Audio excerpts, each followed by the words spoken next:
TSC has now witnessed 11 years of God moving in us and through us. It's been over a decade packed with salvations, miracles, memories, testimonies, all of it testifying of God's power and love. And we believe this first year in a new decade is the first page in a new chapter. This church was started 11 years ago. We've looked back and we said, you know what? I just said, God, I want you to save as many people you can and just gather your church together and save and save and save. And we've been focusing on that the last 10 years.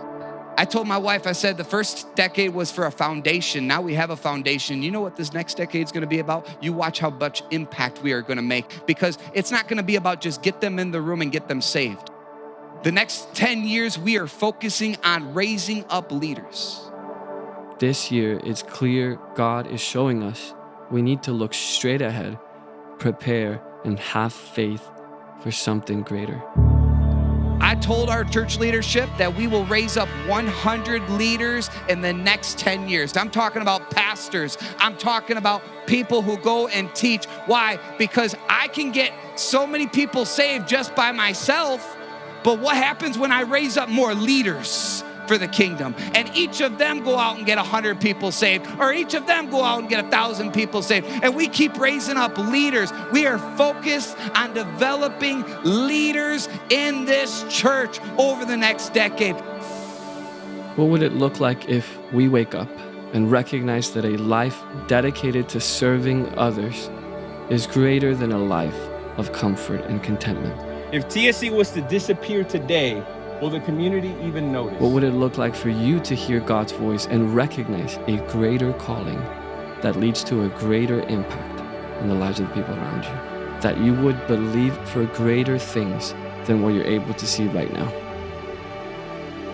Can we believe in God for a greater impact in our relationships and families?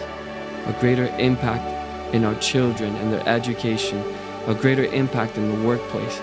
A greater impact in culture and society, a greater impact wherever you are and wherever you go. God might be waiting for you to pray just to show you that it's through your prayer that He brought them to salvation. God might be waiting specifically for you to move because He knows what He's going to bring them to salvation. You see, God wants to seek and save the lost. Jesus came to seek and save the lost, and He calls us in the Great Commission to go and seek and save the lost. That is our responsibility to speak, and His responsibility is to save. Are you willing to believe God is able to accomplish greater things through you?